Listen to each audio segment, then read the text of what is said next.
I never thought I'd be in this situation, but here I am. My name is Norman, 32M, and I've been married to Pamela, 30F, for 5 years. We met at a local coffee shop near campus. We spent hours that day discussing supply and demand curves, and by the end of it, I was infatuated. Our relationship blossomed quickly. We had similar interests, we both loved indie rock bands, enjoyed hiking on weekends, and shared a passion for trying out new restaurants in town. Pamela was brilliant, ambitious, and had a wicked sense of humor that always kept me on my toes. I fell hard and fast. After graduation, we both landed entry-level jobs in our respective fields. I started working at a marketing firm, while Pamela got a position at a small tech startup. We were young, in love, and excited about our future together. We got married 2 years after college, in a small ceremony surrounded by our closest friends and family. The first few years of our marriage were wonderful. We supported each other's careers, traveled when we could, and talked about our dreams for the future. We even started saving up to buy a house, imagining a life with a backyard for barbecues and maybe even kids someday. About 2 years ago, Pamela got a new job at a prestigious firm. It was a big step up from her previous position, and I was thrilled for her. The job came with longer hours and more responsibilities, but we both agreed it was worth it for her career growth. I still remember how excited she was when she got the offer. Her eyes were shining, and she couldn't stop smiling.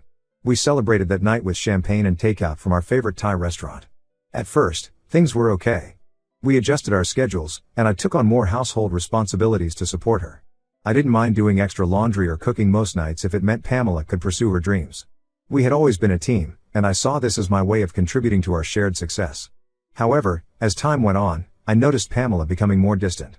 She started coming home later and later, often missing dinner or arriving after I'd gone to bed. When I tried to talk to her about it, she'd brush it off, saying it was just a busy period at work and things would settle down soon. I wanted to believe her, but a nagging feeling in my gut told me something wasn't right. The Pamela I knew loved to unwind after a long day by watching our favorite TV shows together or taking a walk around the neighborhood. But now, she seemed to barely have time for a quick hello before burying herself in work emails or heading to bed early. Our weekends, which used to be filled with hikes, lazy brunches, and catching up with friends, became consumed by Pamela's work. She'd spend hours on her laptop, citing urgent projects or looming deadlines. I tried to be understanding, remembering how hard she had worked for this opportunity, but I couldn't shake the feeling that we were drifting apart. Then came the business trips. Pamela began traveling frequently, sometimes for a week or more at a time. At first, I looked forward to her return, hoping we could reconnect. But even when she was home, she was always on her phone or laptop, barely engaging in conversation. I felt like I was living with a stranger. I tried to talk to her about it several times. I expressed how much I missed our time together, how I felt we were growing apart. Pamela would always apologize, promise to make more time for us, but nothing ever changed. It was like my words went in one ear and out the other. Last month marked our 5th wedding anniversary. I decided to plan a surprise weekend getaway, hoping to rekindle our relationship. I booked a cozy cabin in the mountains, remembering how much we used to love our hiking trips. I even reached out to her assistant to ensure Pamela would have the weekend free. When I told Pamela about the trip, she seemed hesitant but eventually agreed to go. I was hopeful that this would be the turning point for us. However, on the day we were supposed to leave, she called to say she couldn't make it because of an urgent work matter. I was devastated. It felt like the final straw. Frustrated and hurt, I decided to go on the trip alone. I needed time to clear my head and think about our relationship. The cabin, which I had imagined would be filled with laughter and reconnection, felt empty and cold. I spent most of the weekend hiking alone, trying to make sense of what had happened to us. While I was at the cabin, I received a call from my best friend, Mike, 33M. Mike and I had been friends since high school, and he was one of the few people who knew about the struggles in my marriage. He sounded nervous on the phone and asked if we could meet when I got back. I agreed, not thinking much of it at the time. When I returned home, I met up with Mike at our favorite local coffee shop, the same one where Pamela and I had first met all those years ago. The familiar smell of coffee and freshly baked pastries did little to ease the tension I felt as Mike fidgeted nervously with his cup. What he told me turned my world upside down. He had seen Pamela at a restaurant the night before, having an intimate dinner with her boss, David, 45M. Mike showed me pictures he had taken discreetly, and there was no mistaking the affectionate gestures and the way they looked at each other. In one photo, David's hand was on Pamela's, their fingers intertwined. In another, they were leaning close, laughing at some shared joke. I felt like the ground had opened up beneath me. All the late nights, the business trips, the emotional distance, it all made sense now.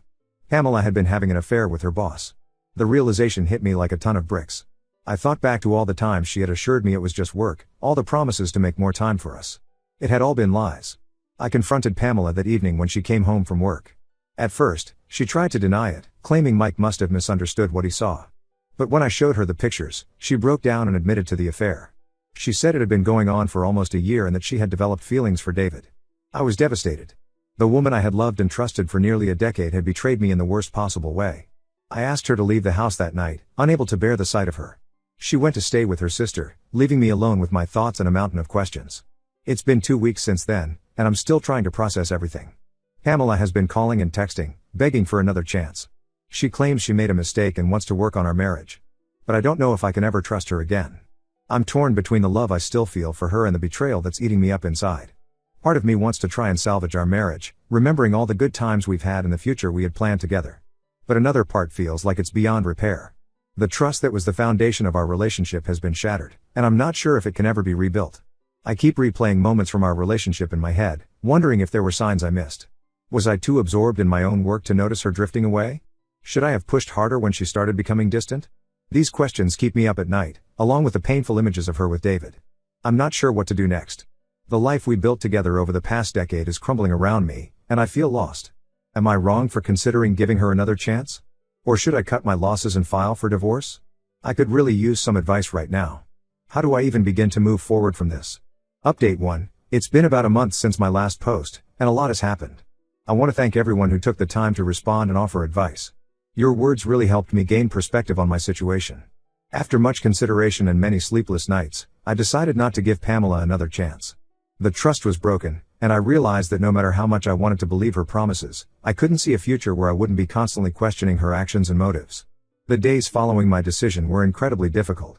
I found myself lost in memories of our relationship, our first date at that little Italian restaurant where we shared a plate of spaghetti and laughed about feeling like we were in Lady and the Tramp, the nervous excitement of our wedding day, the proud moment when we bought our first car together. These happy memories now felt tainted, overshadowed by the reality of Pamela's betrayal. I met with a lawyer to discuss filing for divorce. It was a surreal experience, sitting in a sterile office discussing the end of what I thought would be a lifelong partnership. The lawyer was kind but matter-of-fact as she explained the process and what I could expect. It all felt so cold and impersonal, reducing our years together to assets and liabilities to be divided. When I told Pamela about my decision to file for divorce, she broke down. She begged me to reconsider, promising to quit her job and do whatever it took to save our marriage. She reminded me of all our plans, the house we wanted to buy, the kids we talked about having. For a moment, I wavered. The pain in her eyes was real, and part of me wanted to believe that we could overcome this. But then I remembered the photos Mike had shown me, the months of lies and deceit. I stood firm. I told her that her actions had consequences, and this was one of them. It was one of the hardest things I've ever had to do, but I knew it was necessary for my own well-being. In the weeks that followed, I learned more about the extent of her affair. It turns out it wasn't just with David. Through mutual friends and colleagues, I discovered that Pamela had been involved with at least 2 other men from her office over the past year. This information hit me hard. It wasn't just a one-time mistake or a moment of weakness, it was a pattern of betrayal. One of these revelations came from Penny, 31F, a colleague of Pamela's who I had met at a company party last year. She reached out to me, feeling guilty for keeping Pamela's secret. Penny told me about catching Pamela in compromising situations with different men at office events and after work drinks. It was painful to hear, but it also solidified my decision to end our marriage. The divorce process has been difficult, but I'm getting through it day by day. I've moved out of our shared apartment and found a small place of my own. It's a modest 1-bedroom in a different part of town, but it's mine. The first few nights were the hardest. The silence was deafening, and the empty space next to me in bed felt like a physical representation of the void Pamela had left in my life. But slowly, I'm adjusting to this new reality. I've been redecorating the apartment, making it feel like my own space. I bought a comfortable armchair that I've always wanted but Pamela never liked. I hung up some artwork that reflects my tastes. These small acts of personalization have been surprisingly therapeutic. One unexpected outcome of this whole situation has been the rekindling of old friendships. My college buddy, Chris, 32M, reached out after hearing about what happened. Chris and I had been inseparable in college, but we drifted apart over the years as life got busy. When he called me out of the blue, it was like no time had passed at all. We met up for a beer, and I found myself pouring out everything that had happened. Chris listened without judgment, offering support and the occasional terrible joke to lighten the mood. Since then, we've been hanging out regularly. We've started a weekly basketball game with some other friends, which has been a great way to blow off steam and get out of my head for a while. Work has been a welcome distraction. I've thrown myself into my projects, channeling my emotions into creativity and problem solving. My boss, Karen, 40F, has noticed. She pulled me aside last week to commend my recent performance and hinted at a possible promotion in the near future. It's nice to have something positive to focus on amidst all the chaos. As for Pamela, I've limited our communication to divorce-related matters only. She's still trying to change my mind, sending long emails about how sorry she is and how much she wants to make things right. At first, I read every word, my heart aching with each plea. But as time has passed, I've realized that engaging with these messages only prolongs my pain. Now, I forward them directly to my lawyer without reading them. I won't lie, there are moments when I miss her and the life we had. Sometimes, I'll catch myself reaching for my phone to share a funny moment or an interesting thought with her, only to remember that I can't do that anymore. The muscle memory of our relationship is still there, and it's taking time to unlearn. But then I remind myself of the betrayal and the lies, and I know I'm making the right choice for my future. I deserve someone who will be faithful and honest, someone who values our relationship as much as I do. Thank you again for all your support. Your words of encouragement and shared experiences have been a lifeline during this difficult time. I'll keep you updated as things progress. Update 2. It's been 3 months since my last update, and I wanted to share some new developments. The divorce is now finalized.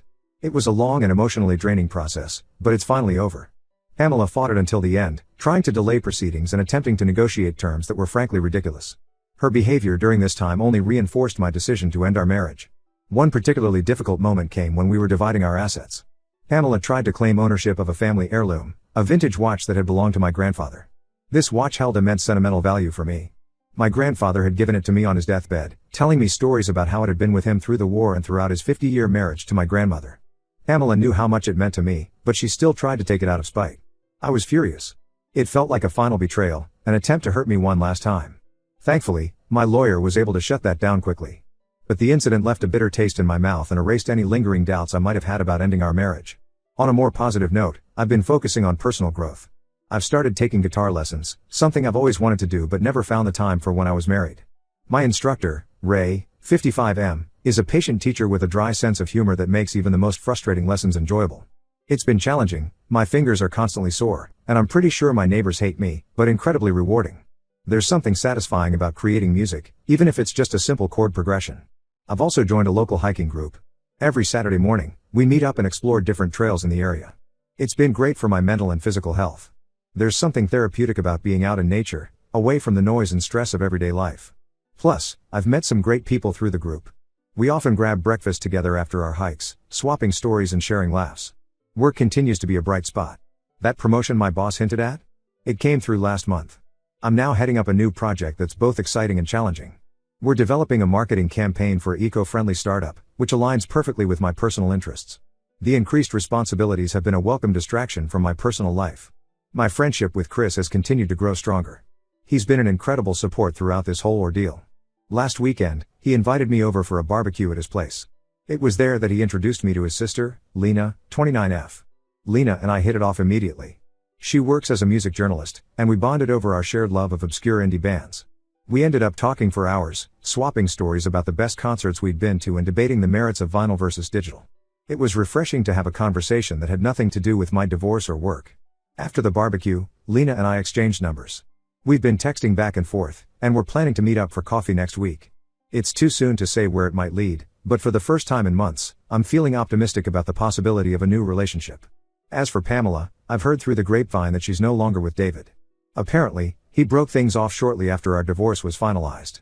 A mutual friend told me that David had been married the entire time, and his wife had found out about the affair. I can't say I feel sorry for Pamela. She made her choices, and now she has to live with the consequences. I'm still healing, but I can honestly say I'm in a much better place now than I was 6 months ago. The pain of betrayal is still there, but it's no longer all-consuming. Some days are harder than others. There are still moments when a song on the radio or a familiar scent brings back memories of happier times with Pamela. But these moments are becoming less frequent and less intense. I'm looking forward to the future and the possibilities it holds. I'm excited about my new project at work, I'm enjoying my newfound hobbies, and I'm cautiously optimistic about where things might go with Lena. Thank you all for your continued support. Your kind words and advice have been invaluable throughout this journey. I'll keep you updated on any new developments. Update 3, it's been 6 months since my last update, and I wanted to share the latest developments in my life. I'm happy to report that things have been going really well. The promotion at work has been challenging but incredibly rewarding.